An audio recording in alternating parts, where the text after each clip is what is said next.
So today is another, I think, very exciting day because I want to introduce a hybrid imaging model. This is total new world and very much emerging field in our biomedical optics.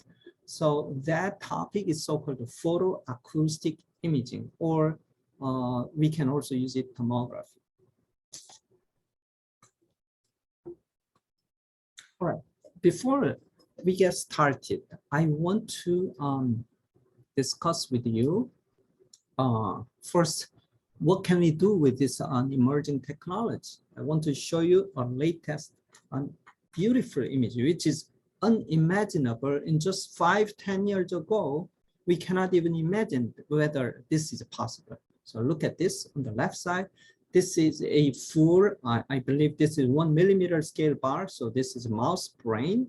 And you can see a blood vessel distribution.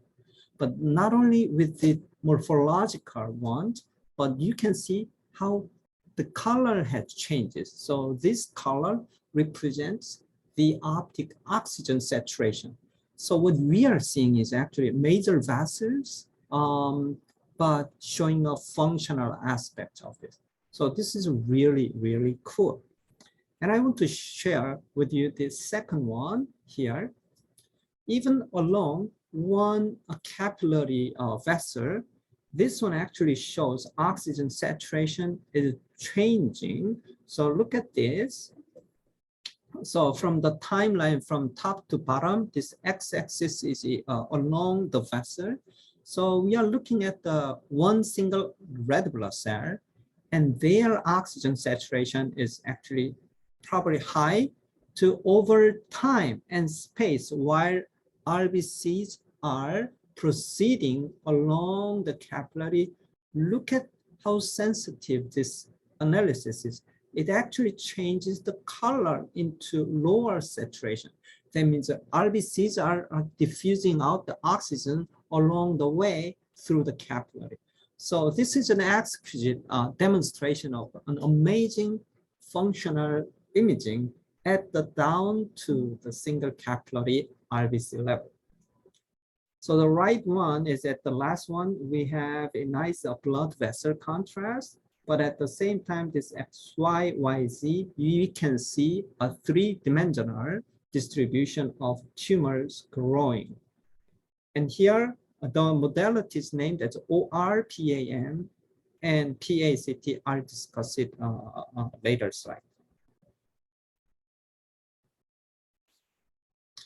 So today, what we're gonna do is we want to introduce this new modality, and I will discuss with you about the principle of photoacoustic tomography, so-called PAT, or photo can be converted, I think its original name is optoacoustic tomography. So this is one of the rising field in this biomedical optics. So this is really interesting to get to know. Then we have to understand how is this different from the other modalities we have seen before, such as confocal microscopy to photomicroscopy or others, or even ultrasound imaging, which is not light imaging, but it's a very much important clinical modality. And we'll touch upon this photoacoustic wave equation and applications of this. So depending on how we have a remaining time at the end, I want to see if we can actually discuss further in depth. Okay. So first of all, you guys all remember, telephone bell ring. So have you ever heard about Bell Laboratories? Raise your hand. Which is in the US, Bell Laboratories. Okay, so we have no idea, but this is such an important and famous laboratory. So nowadays it's called AT&T, like the biggest telephone company in the world, AT&T Bell Laboratory. Become now Lucent Bell Laboratories, but Bell Laboratory is the first telephone company which were so lucrative enough to make a laboratory and bring top scientists, young and brilliant ones, to do whatever you want relevant to telecommunication. And there comes many interesting outcomes, including like many Nobel laureates. So such as a transistor is invented from there. So who's Bell? So Alexander Graham Bell is the one who made this the first the telephones.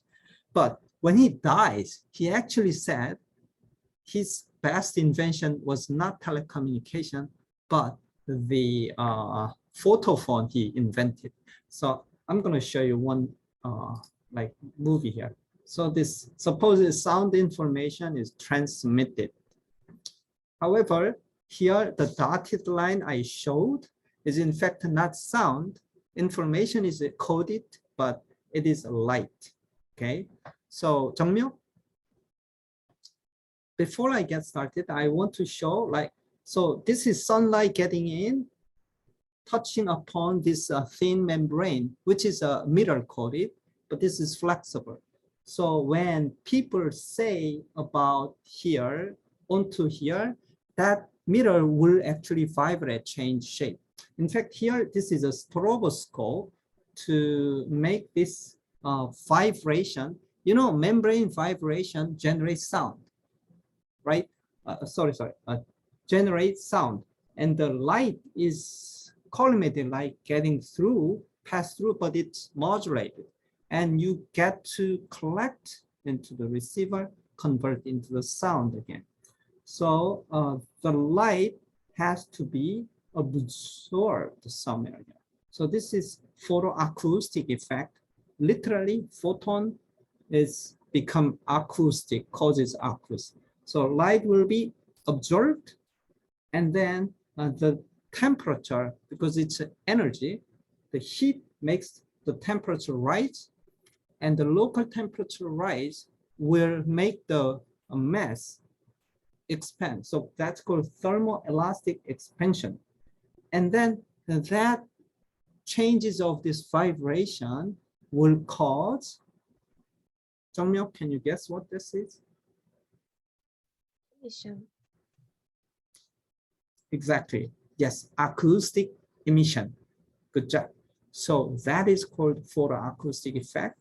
And this is came out, you see, now it's like 1880. It's more than like hundreds years ago. So Alexander Graham Bell is, this is the schematic of Bell photophone, 1879.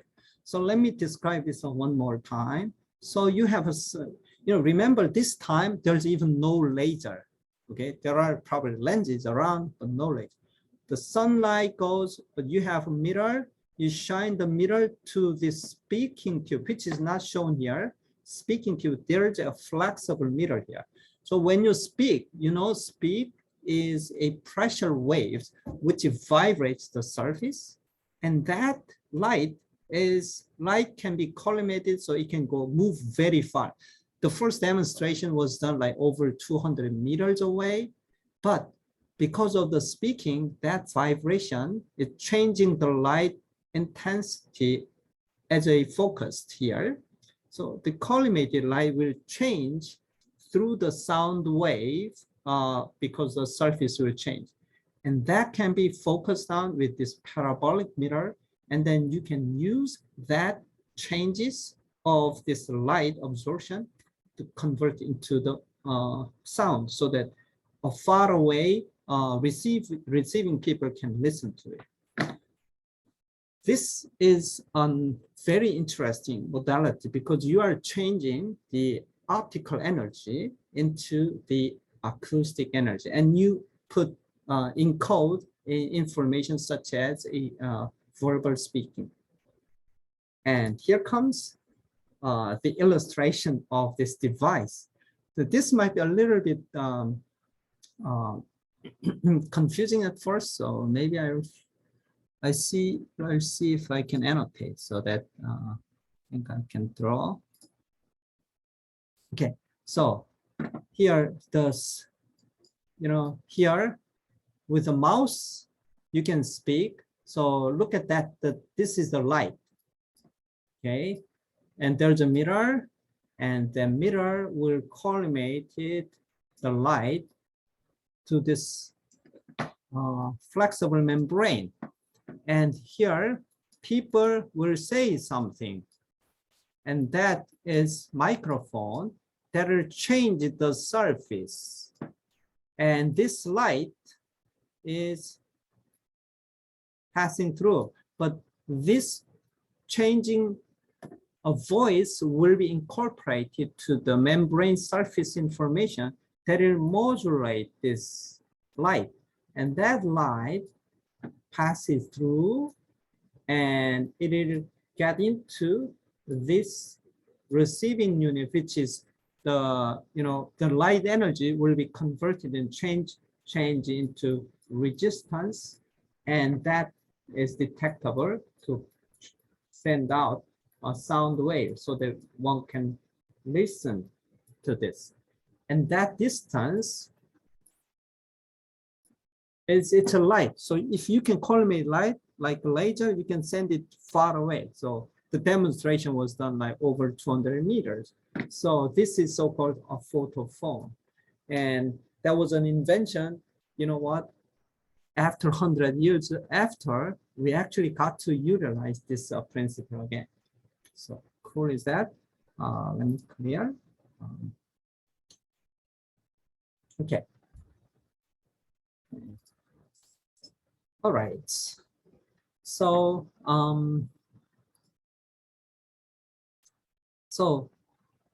to summarize what I just say is we've already learned last time diffuse optical imaging or diffuse optical tomography. What is that? So I want to get to understand information deep inside the tissue. Unfortunately, when you shine light, this undergoes a multiple path to reach the sample and then interact with the sample, and then the coming out light, if the tissue is thick enough, then it undergoes again the diffusive multiple scattering. So what you see in this, you see really diffuse image. So that's why it contains information, but unfortunately, you don't get very sharp imaging. So the issue of diffuse optical imaging is resolution is poor. But now we change our concept into here. Okay, we send the light the same way. However, now that photon energy is absorbed by our target of interest, which is absorbing media, and that absorbing media will get raises its temperature, and local temperature rise. And in fact, this is up and down, because we are sending light first. In fact, cyclic expansion and relaxation makes the sound wave coming, and then we are not imaging the same light, we are actually listening to the sound. So that's why photoacoustic tomography. So this is a new imaging modality based on the photoacoustic effect I just described. And for making this kind of a sound wave, we cannot just send out continuous wave light energy, but we got to send a short pulsed laser beam. So it irradiates onto an object, or we can make it like intensity modulate, such as pulsed or sinusoidal. Then what happens? The object of our interest will undergo temperature changes. In fact, this is a very tiny millikelvin, or one over 1,000 degree in very short time frame. And what happens? Laxman, yeah. So after this temperature rise, what will this object will undergo? Thermoelastic emission. Again? Thermoelastic. So it got heat, okay? And once the things got heated, Will it expand or compress? It will expand. Great. Yeah. So it's gonna undergo thermoelastic expansion because, and then it'll relax back or like cool down. Okay. And that generates a pressure wave. So that's depicted over here. And this pressure rise is in fact a propagation as a sound wave. But depending on, we call a short pulse laser, very short pulse laser, then it can create an ultrasonic wave, which is what we are using, okay? And this photoacoustic wave is depicted by, I put it here, but in fact, in instrumentation, we put ultrasonic transducer. We actually are using exactly the same as ultrasound detectors. So this acquired signal, now, you know, ultrasound signal is just one dimension saying over time, the voltage is ups and downs or pressure ups and down, and we're going to use it to construct an image of the absorption map. So that's how we are going to use it. All right. So then now we're going to discuss about the principle of photoacoustic tomography. So let's recall what we know before for, let's say, fluorescence microscopy. So single photon micros such as confocal or just conventional wide field fluorescence, we know that we send out excitation light and that are excited and then relax in this excited state, and it radiative relax while it sends out a photon, which is a lower energy, which we call fluorescence is coming, right? So we also know two photon microscopy is similar. However, there are other modality. What if the molecule of our interest is absorbing the photon and not sending out fluorescence, such as it can just send, it can have non-radiative relaxation. What it means is the energy gets absorbed. So it heats up the molecule, okay? So this one is what we're gonna use. So we are not doing fluorescence imaging, but we are taking advantage of this local heat generation. So what happens? So this is like showing how we're gonna use. We send our laser beam. Look at the path of the photon. We are more interested not focusing laser down, but we are dealing more with a more diffuse regime, a thicker or deeper sample. Then the photon will undergo multiple scattering. You see optical paths are here and there, but let's assume there's a absorber for this photon. You know, most of the tissues are in fact scattering dominant, right? So we are more interested in this absorbing object, such as blood, okay? Then the local temperature of this target would rise, and that rise and ups and down, that makes make a local rise and propagation. So this now become a sound wave coming out, and you just have to put ultrasonic transducer here and there to listen to the sound. Let's see, Suhyun.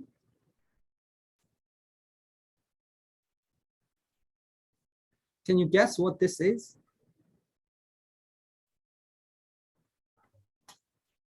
I can't hear you.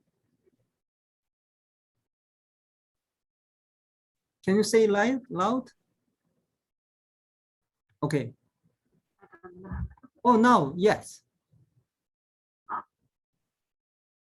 Sorry, please check your microphone next time. But I think you are telling it right. So that means a local pressure rise, pressure changes, and that creates a sound wave.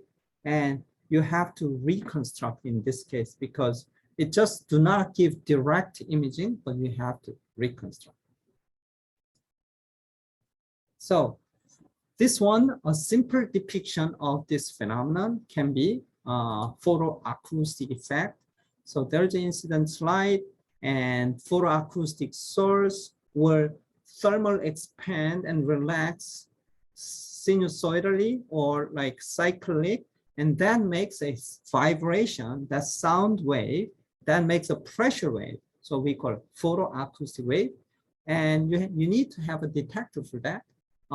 Typical detector is like ultrasound detector, the same. Piezoelectric transducer is what we are using.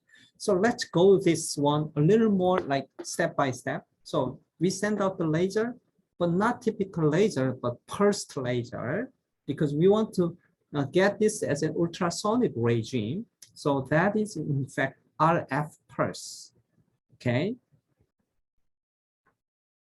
Usually a megahertz regime, okay? That gives this target to absorb and undergo thermal expansion and pressure variation makes it generate acoustic waves, and you detect it ultrasonically and image formation.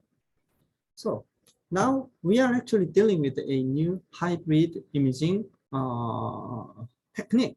So what's good about this? This sounds a little more complicated than before. So what's unique about this aspect of imaging modality? So first of all, we send the light and we are depending on the absorption of this target. And that gives because we are using light, the advantage of light might give us higher resolution or contrast, okay? Or of course, non-invasive as well. But light has a little bit of a problem. We all remember that like in diffuse optical imaging, when we do a tissue imaging, light is always limited by the multiple scattering of the light. So for microscopic imaging, we really cannot image more than transport mean free path. That's about 1 millimeter order. So that's a problem and limitation, fundamental a little bit of light. And now we are actually detecting ultrasonically. What does that mean? Do you remember when you go to the hospital, you can actually use this ultrasound to find out like stones in gallbladder, in the liver, tumor or carotid artery, which is down like a centimeter below, like liver and gallbladder, several centimeters below. We can use ultrasound imaging to catch it. So that's an advantage of ultrasonic imaging because it can have a deep penetration. And the reason is ultrasound attenuates much slowly than light attenuation. So we might be able to combine these two advantages of the modalities. So for that, I want to discuss a little bit of a conceptual physics over here. So now fundamentally, we have to excite the laser and we have to absorb for contrast generation in photoacoustic tomography. So how to excite? Because we have to generate high frequency sound wave to be detectable with ultrasound in the sample to get high ultrasonic contrast. Then we cannot use a continuous, but we have to use a laser pulse. And sending out the pulse, thinking about that, we have to get this sample to be absorb light and in a very short time so that it can actually expand. And that expansion and relaxation time should be short enough to generate sound wave. So must be shorter to be observed than both other times. So what are the other times in this modality? So first, we have to think it in a more physics or thermodynamic mechanical aspect, because we are talking about the absorption of these sample molecules. So they will have a specific characteristic time of thermal relaxation, okay? And the second is I call stress relaxation time. This sounds a little confusing, but what I mean by this is a acoustic confinement time. The other way is what it means. Acoustic sound wave is confined, passing through this target of interest. So that's more mechanical aspect. This is more thermal aspect. So these times can be characterized by this formula. So I just give you some idea of thermal relaxation time is the time for, in terms of thermal relaxed for this target, depends on, first of all, the size. So the size is we call characteristic length. The square of this and divided by thermal diffusivity. So the higher thermal diffusivity is, the shorter the thermal relaxation time, which makes sense. And what about the stress relaxation time? This, in other words, acoustic confinement time. So that's how the acoustic wave actually stays in this volume. So it depends on the acoustic speed, so speed of sound. So if speed of sound is faster, then of course this relaxation time or acoustic confinement time will be shorter. And this is also proportional to the size of the target, characteristic length. So these are the two times, and your laser pulse duration with this. So let me ask a question for this.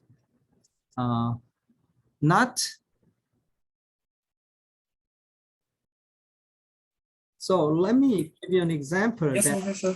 yeah. So for example, so it really depends on the length scale of target. So for example, a tiny like cellular structure, like 15 micron structure, thermal relaxation time you calculate 1.4 millisecond. Stress relaxation time is 10 nanosecond. And in this case, your laser pulse has to be longer than these two or shorter than these two. Can you guess which one should be met? I think it's louder. Longer? Yes. Why? I guess that. Okay, good guess. But unfortunately, that's not the right guess. The reason is, you know, the target has to first get the optical energy first to have this thermal relax and stress relaxation to be effective. So your light pulse has to be actually shorter than that, so just bombard that photon energy into the target, and it will change this temperature and it will relax. And this acoustic time will happen right after. So your pulse should be faster than that. So this is kind of a tricky, but that's what physically what it has to. So to meet this condition, we have to use a pulsed laser. And for example, ND-YAG laser provides a 532, which you know it's all green light. And typically we give a nanosecond pulse. And one pulse contains about a millijoule. So we'll get back to this when we have more time. So just these are some physically what's happening. So what about the targets? Now we are dealing with the target is now not similar as the previous days, because the modality depends on the absorption of the light. So major absorbers in the tissue, you guys already heard many times, like blood, especially oxyhemoglobin, and our skin has a melanocyte, which produces melanin, which determines our skin color, right? And especially oxydeoxyhemoglobin has a distinct spectra, which we know that's fundamental of pulse oximeter, and that gives an oxygen saturation, which I showed you at the beginning. Okay, so now it's time to a little bit understand not the photon, but ultrasound propagation in the biological tissue. So we first, acoustic wave are what we are listening and reconstructing the image. So what matters is really acoustic attenuation is important. So acoustic wave, of course, acoustic sound wave is also a wave phenomenon. So when it propagates inside our body, there's a scattering aspect, there's a absorption-based attenuation. But scattering is not that important because acoustic wavelength is much bigger than light case. So what matters is attenuation. So luckily, acoustic attenuation is way lower than the light, which allows acoustic imaging to see deeper. Okay, so the attenuation formula is here, and this is a little complicated, so I just want to point out what you better to understand. So this acoustic attenuation is depending on this frequency, so that's important. So the B is usually 1, so what that means is that frequency, you remember, whenever you go to the hospital, you undergo like ultrasound imaging, take a look clearly the ultrasonic probe. Usually it says 1 megahertz to 15 megahertz. The higher frequency means the shorter wavelength and higher resolution. But at the cost of higher frequency undergoes more attenuation. That means with higher resolution, you cannot image deeper, even with the ultrasonic probe, okay? So that frequency used in megahertz. So the attenuation here is about 1 dB per centimeter per megahertz. And for most of the tissue, so tissue attenuation is 1 dB, 1 time per centimeter and 1 megahertz. If the frequency is higher, attenuation will be higher. And look at this typical tissue versus bone. You know, a bone attenuation is about, in this case, 20 times higher. So what that means, why we are not taking ultrasonic imaging inside the brain through the skull? Why ultrasound is not used for looking at my heart, like chest, lungs, because there exists bones, okay? So just ultrasonic sound is not good for bone, okay? And another thing is, this is actually a good thing. You guys know the wave propagation is related to the medium, like light, but even sound is the same. Velocity of ultrasound wave is luckily almost constant. Why? Our body composes majority of water. So this is conventional, like water, 1.5 kilometers per second. And the variations are not that much. So we assume the speed of the sound the same. So when you send the sound and it hits some surface and reflection back, we just calculate time. So we call time of flight and multiply by time to the speed of sound makes us to know the distance so that we can reconstruct ultrasonic image. Okay, so when the velocity will change, usually for reflections at the interfaces and refraction. And unfortunately, soft tissue doesn't give us a very good contrast in ultrasound because the velocity changes are not that much, but only at the interface, okay? The layered structure gives a nice contrast. So that's good for ultrasonic imaging. And large reflections is occurring at the interface between the crystal and tissue. So ultrasonic probe has a crystal, like PZT crystal. And when you are imaging on the tissue through the skin, there are going to be large reflections. So we don't want that to happen. So let's see, Sadaf. So when we take ultrasonic imaging, we put a gel, and why?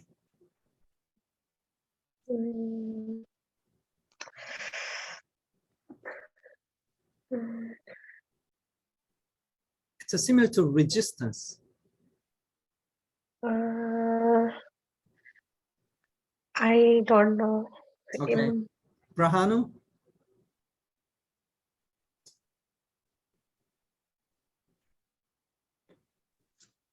The question is Yeah. why? Yeah, this one. Impedance. Exactly. So you remember that when you have an ultrasonic imaging, you have to have a gel. Otherwise, there's a lot of reflection. Why? Ultrasonic sound speed in air and tissue, like water, is totally different. There's going to be a lot of reflection. To minimize that, you put the impedance matching gel.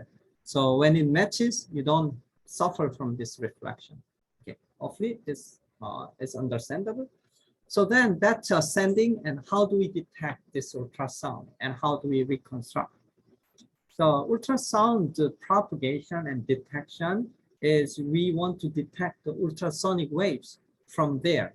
So for that, we use a certain crystal which mechanical strain generates a voltage. So that is called, Brahanu again.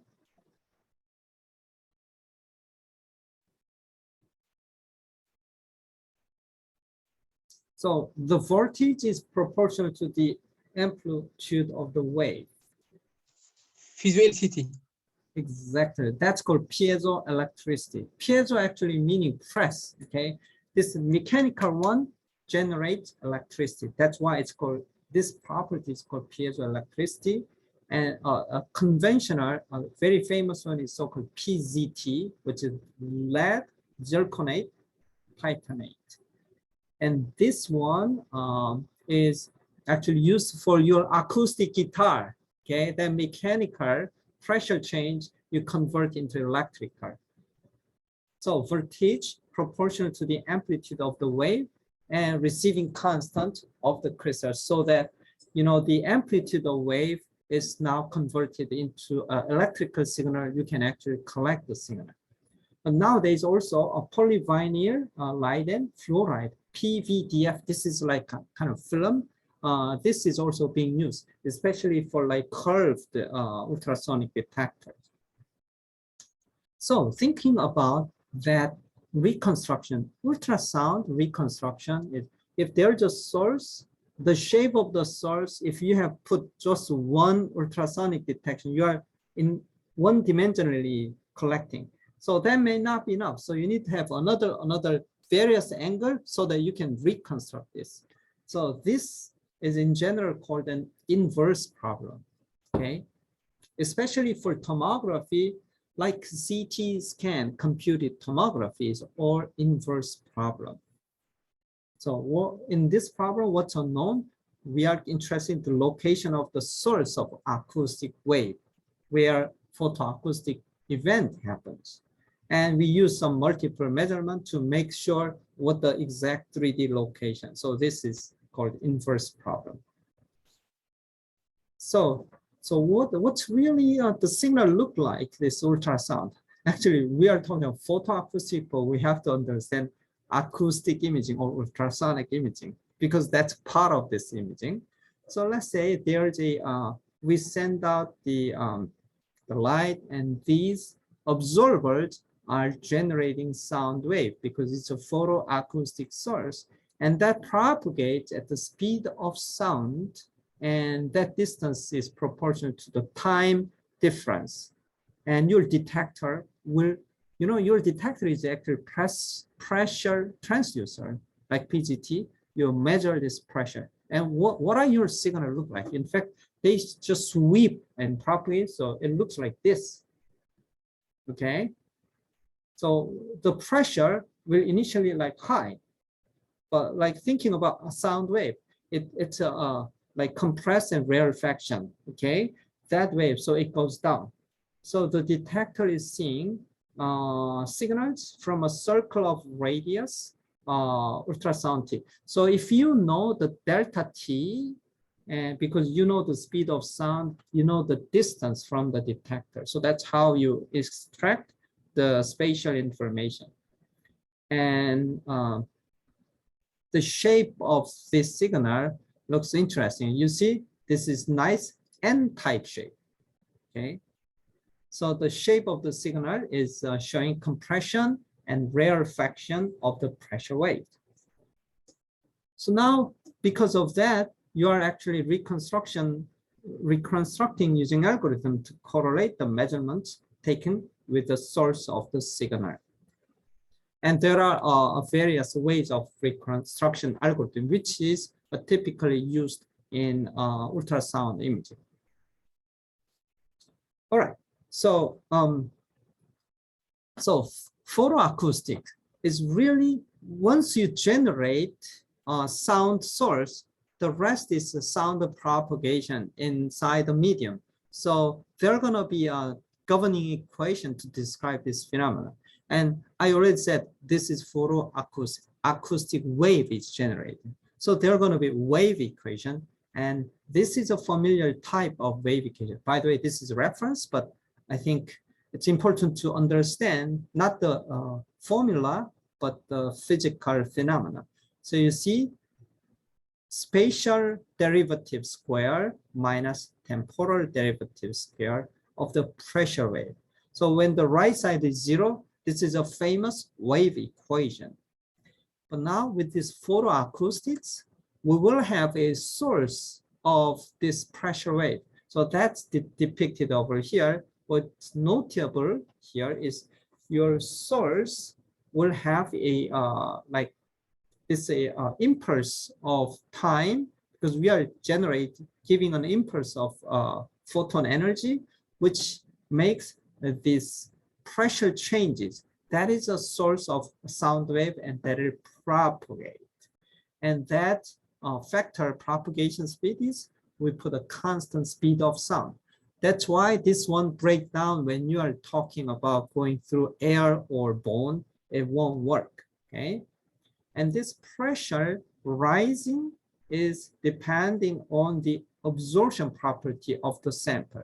So typical tissue will not absorb, they will be 0, but there are types of molecules which absorbs will have non-zero component. And there's a factor called gamma, which is Grun-Nielsen coefficient. This is a German physicist a long time ago who kind of first come up with an idea how this light can be converted into mechanical expansion, and that will generate a pressure wave. So this phenomenon, right now, I just want you to appreciate what will compose of this source term of this pressure wave equation. So first, we are sending the light, which will be converted into a thermal energy. So they are involved with CP. This is specific heat. So the energy will be converted into thermal energy. And the thermal energy will expand, mechanically expand in that material. So that's a beta, it's a volume expansion. That volumetric expansion will create a sound wave. Okay, so how are we gonna reconstruct? And you want to go back to recall your optical coherence tomography. So OCT, remember that you're using low numerical aperture, you shine, and due to the interference, low coherence interference, you are collecting data of this one line, okay? And the data looks only like this amplitude. So sorry, I actually put this one later on I put it on. So this is so-called A mode imaging. So A mode is just one single depth profile. But if, look at this, when you send the light, first, this light will hit on the surface. So surface one source. Okay.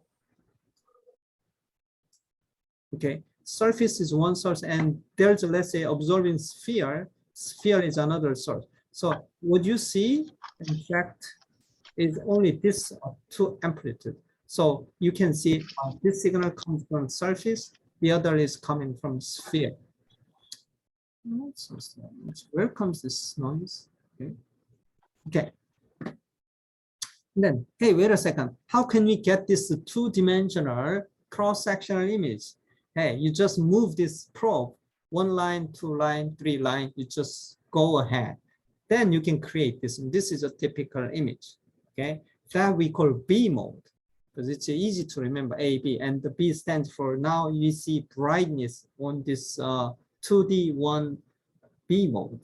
And how do we get the 3D? Actually, you move this whole B mode into different Z axis on the laterally moving, so that you can construct this 3D imaging. So for example, let me recap. So one line image, and then the line sweep, that's called A mode, and sweep is B mode. and swim makes this kind of a plane image, and then you move the plane orthogonally to create a three-dimensional value. So hopefully this makes sense. This is exactly the same as in OCT. So this one shows two kind of mode. How do we send the light? So you could send from the same direction of ultrasonic transducer or the opposite side. Of course, this depends on the thickness of the sample and the geometry. But like in vivo imaging, you have to consider like this so-called like epi mode. So the same side you send the light, and then the same side you collect this ultrasound.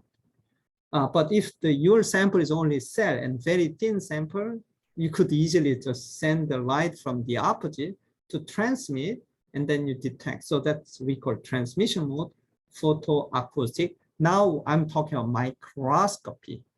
This is a reflection mode, microscopy. So I say photoacoustic tomography, but when you are trying to get even higher resolution, we can actually make it microscopy. And what are the differences? And the difference is ultrasonic transducer, the size, relative angle.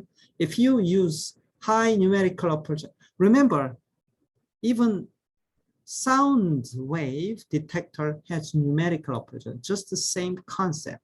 And the resolution depends on the numerical aperture of this ultrasonic transducer as well. All right, so if you are using high NA, then you're gonna make it as a microscopy. Okay, so now I want to discuss you a relevant imaging modality. So it's best to understand things from what we know. So you guys already know what optical coherence tomography is, and diffuse optical tomography and ultrasound, PAT. So contrast mechanism, what are difference? You know, OCT is light reflection, and diffuse optical tomography is more functional imaging that needs from absorption. And ultrasound, you guys know, it's a reflection, but not light, but sound. PAT is combining kind of DOT concept plus ultrasound. So the contrast is really light absorption plus ultrasound generation. So this is really hybrid imaging. Then what about the question of imaging depth? OCT is based on ballistic light. Okay, so it's only about up to 1 millimeter. Diffuse optics uses a diffuse light, so you don't care about transport mean free path. You just have the light penetrate deep enough, then you can also get down to even centimeter order. That's why we use this one for breast, human breast, and human brain imaging as well. Ultrasound has a low attenuation, so it's excellent imaging depth, depending on what frequency you are using, but it can go several centimeters very easily. But if you want to get high resolution ultrasound, you're going to use a 10 megahertz probe. You cannot go this deep, but you will have a higher resolution. Okay, PAT is combining these two kinds, so it's good and it's scalable, meaning that you can have high resolution photoacoustic tomography. And what about that resolution? We know OCT is a microscopy. Don't believe this excellent poor that much, because this is just a relative within this. It doesn't mean anything, in fact. It just have about 10 micron resolution. So it's a little bit difficult to say cellular resolution, but it's microscopy. It's good compared to diffuse optics, which is a millimeter resolution. Ultrasound is relatively good, but what you say good is actually sub-millimeter. It's not good at all in terms of cellular imaging. But ultrasound, depending on the ultrasonic probe frequency, you can make it scalable. Okay, you can have much more, but down to even like several hundred micron is possible with ultrasound. So with that, PAT is good and scalable as well. But I want to also show you some of the image of, we are utilizing speckle, but here is a speckle artifact. What it means is speckle is bad, okay? And OCT is using coherent light, So it's strong. So I'm showing you an optical speckle example over here.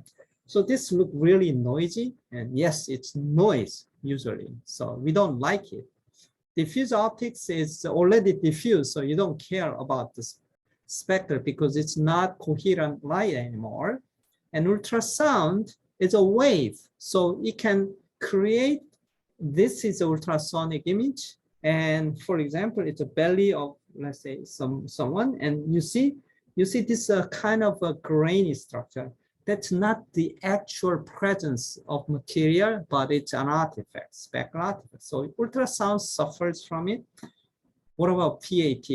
You're sending the light like diffuse optics, so light's there, so you don't suffer from an interference of incoming and outcoming, because this light ultrasonic wave is just coming out of the this object observers.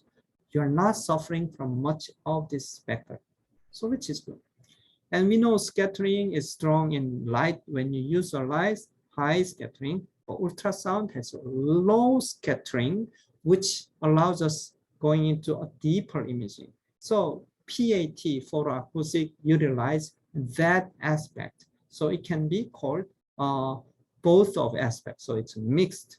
Why? Scattering is strong for the excitation light, and it's weak for photoacoustic wave. So in fact, we can think of this a little bit of way. Photoacoustic is actually utilizing light to observe. So the cool thing is, like diffuse optics can send the light photon very deep, but think about it, the photon is already diffuse anymore. So you cannot focus. However, photon is there deep inside the tissue, which can still absorbed by the observers, and that localized observer will send out sound wave. It can be detected by ultrasound. So PAT is something like hybrid, which can claim, hey, you are using light, but you can image deeper, like even centimeter down deeper. So that's one like striking aspect when it comes out first. Okay, so now I'm going to go through a little bit of the example. So what can we do? So for example, non-invasive, transcranial. So there's a cover, cranium is there, you can still take this image. That was shocking. That's why it came out first, Nature Biotech in 2003. Why? Because optical imaging cannot see through scar with this one. But in fact, you take out the scar and this is a real image. Look at how funny is this. You know, this is a real blood vessel, and photoacoustic shows this. Very interesting things, you can see, identify these big vessels. And although the scale of this vessel is totally like exaggerated, but also they made an artificial region, which of course generate hemorrhage, and that can be also shown up. So this is showing photoacoustic imaging can go through the cranium, so transcranium, non-invasive imaging is possible. So that's shocking to the world at the time. And now I want to show, hey, how can you make a nice high resolution microscopy? So you can definitely see here, oh, the resolution is very, very poor. Okay, that's of course a limitation with the photoacoustic imaging, but the resolution also depends on acoustic numerical approach. So how about just making this acoustic transducer numerical aperture? You know, the numerical aperture definition, it depends on the angle, right? Ultrasonic transducer. And how about using a pretty high numerical aperture? Then you need some trick to how to send the light. So that idea is coming. Hey, why don't we like use the light on the side illumination so that it won't touch the surface right at the middle, so it doesn't generate an artifact initially, and this dual foci makes the optics really focus down here. So thinking about that, you can recall confocal microscopy, excitation, point spread function, and emission point spread function is multiplied to generate a final point spread function. Like the same concept. You generate small, tiny optical spot here, and you have a high NA ultrasonic transducer will have a sound ultrasonic focus over here. So whichever smaller will be detected, and that will be your resolution of this photoacoustic microscopy. So this is showing some kind of that trick instrument. So I'm going to think about the resolution aspect. How can we improve resolution?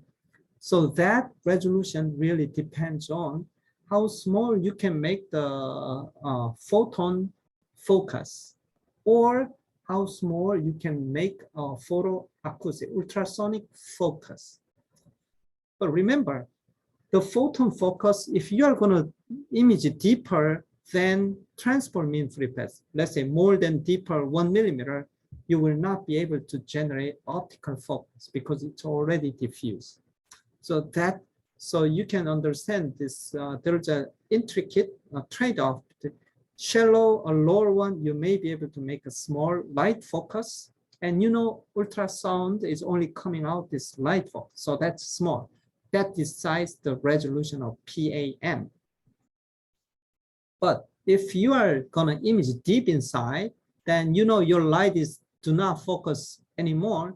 So ultrasonic focus is dominant, make the resolution of photoacoustic imaging. So that's what I want to show you. And this is depicted in here. Sorry, this is a new slide. I think this is more helpful for you. So that's why when you call, hey, I want to make a microscopy, but what determines the microscopy resolution? It can be determined by acoustic resolution or optical resolution. What do I mean by that? So acoustic resolution means that, hey, we are not dependent on the photon, because let's say we're gonna image it very deep inside. Then you see, you can send the light on the side. This is kind of dark field configuration. You see the light is all diffuse, so you can't focus. But the light energy is reaching there. You can have now acoustic focus, and that's the resolution of this photoacoustic microscopy. That's why we call acoustic resolution photoacoustic microscopy. Hey, but I want even higher resolution with this, and that's not good enough for me. Okay, you have to sacrifice the depth. Let's say you're gonna have very thin, like just microscope.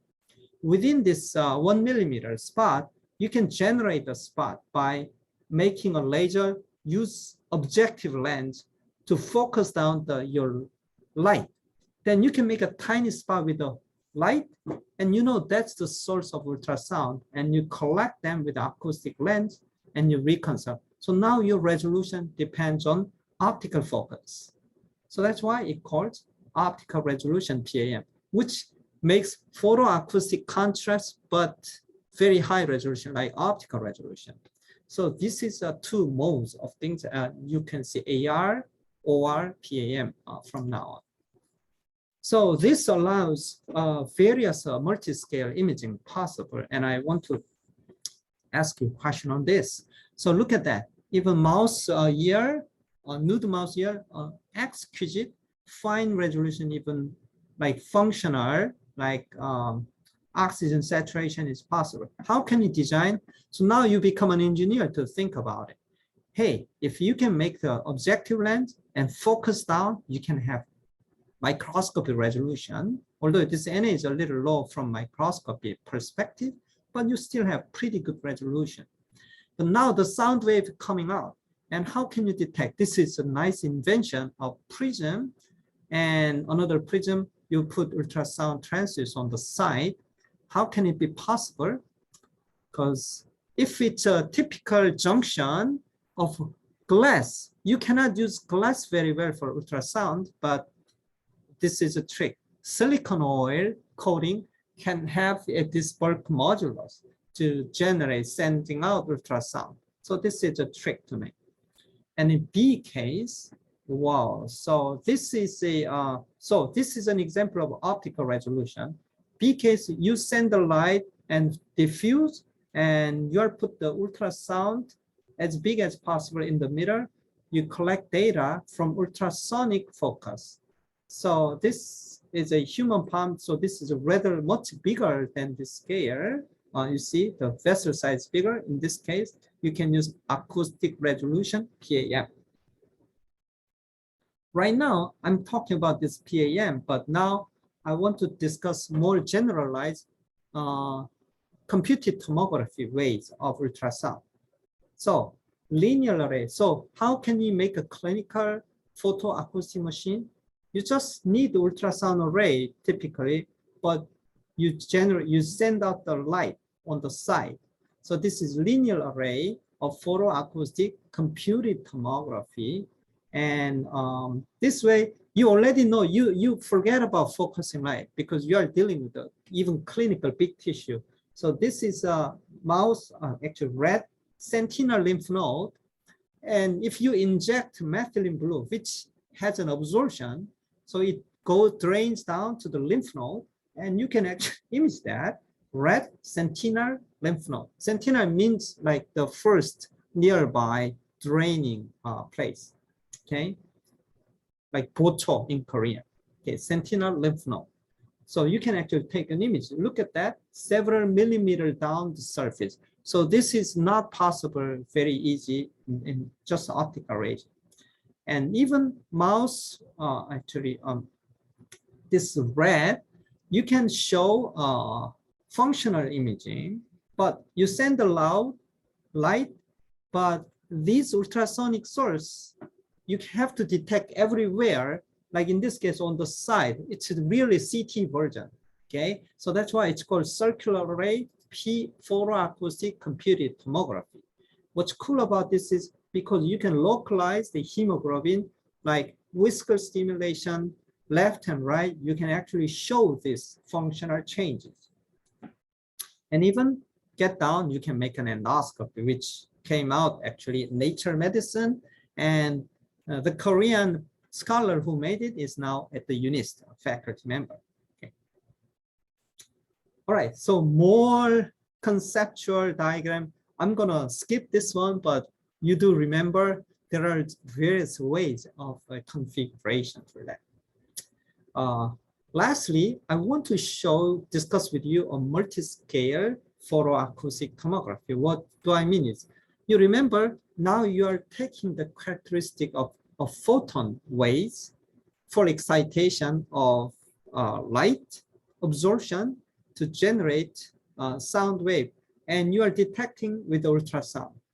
So what that means is, depending on how you combine this, you can reach to the like optical resolution, high resolution PAM, or low resolution photoacoustic CT, which but allows a much deeper aspect is possible.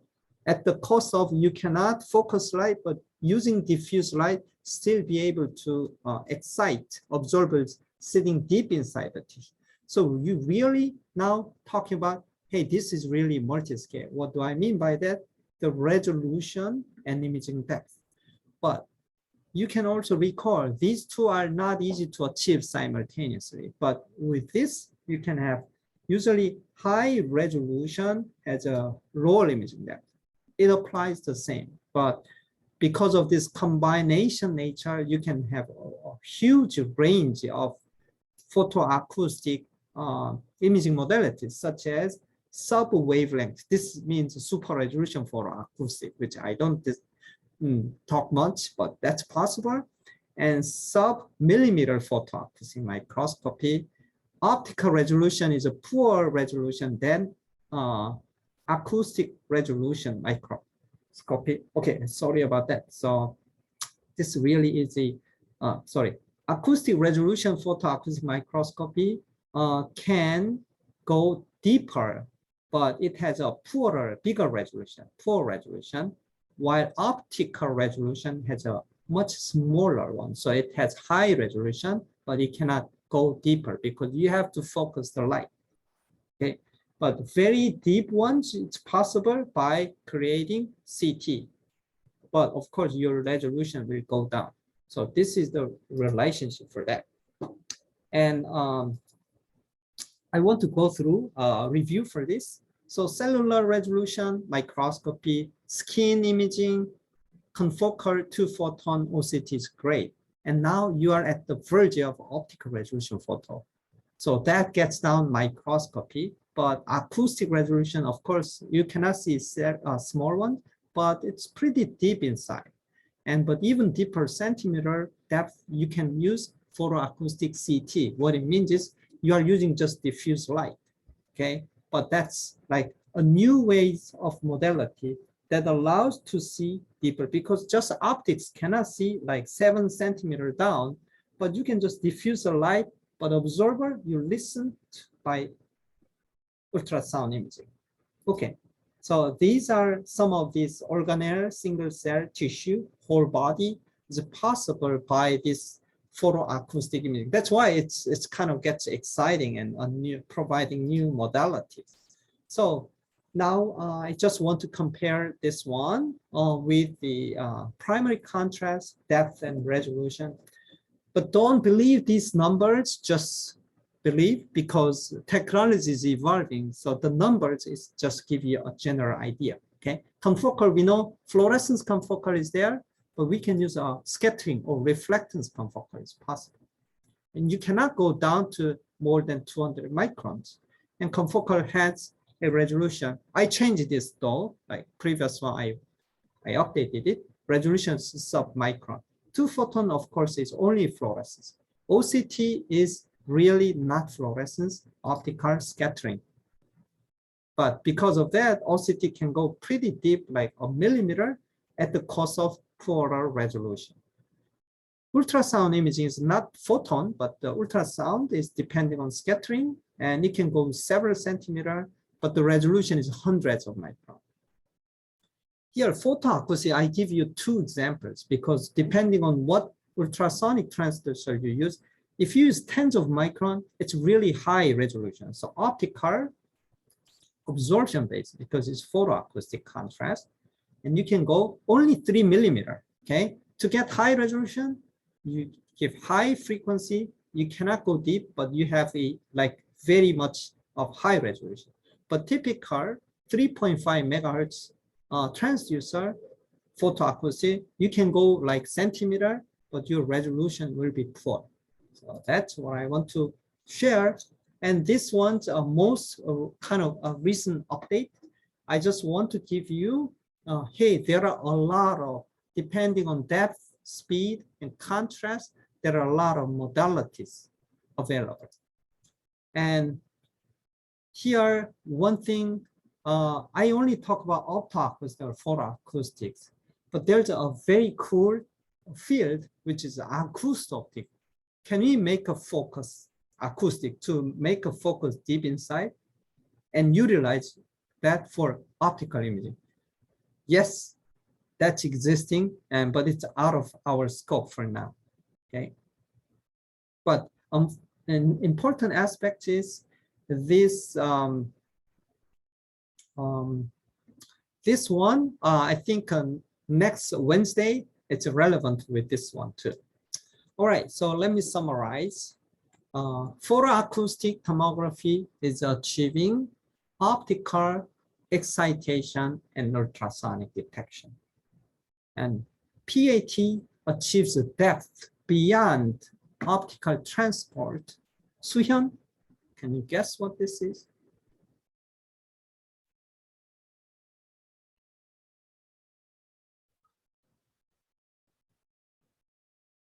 Yeah, it's not easy. We are utilizing ultrasound, so you can go beyond mean free path, because this is the ultimate diffusive regime. Transport mean free path is about 1 millimeter. You cannot go with optics, but with it's possible with PAT. And the resolution is determined ultrasonically when you are going to deeper. Super depth means deeper than transport mean free path. Like below 1 millimeter, your resolution is determined by the sound focus ultrasonically. Okay, but if it's below, you could generate optical resolution possible, and that's called optical resolution, PAM. And contrast is, of course, provided by optical absorption, and penetration of the light is even go to centimeter down. But ultrasound has also limit its penetration through air cavity and bones. You cannot image them. And the final is the most like recent things. Hey, can you only measure like blood or melanin? That's all. That's too little of application. So people try to generate, engineer the genes as a reporter gene so that the gene produce a protein which is absorbing light. Okay, so in that aspect, we can claim that, hey, we are seeing that protein molecule. So it can be called molecular imaging or genetic imaging. So this is something you can actually expand the utility of photoacoustic imaging. So for the reading, and I have listed and I sent it to share so that in the future you can actually see. And this is a commercialized photoacoustic by Visual Sonics. It shows a way of nanosecond pulse and light absorption from the chromophore, and thermal expansion creates a sound wave, and that sound waves are detected by the ultra high frequency transducer, and signal processing makes this reconstructing images of both. You can have, it's a term like ultrasound plus photoacoustic imaging. So this has been now tested, and we want to see whether it can be applied to in the clinic like ultrasound imaging. Okay, thank you for your attention, and I give you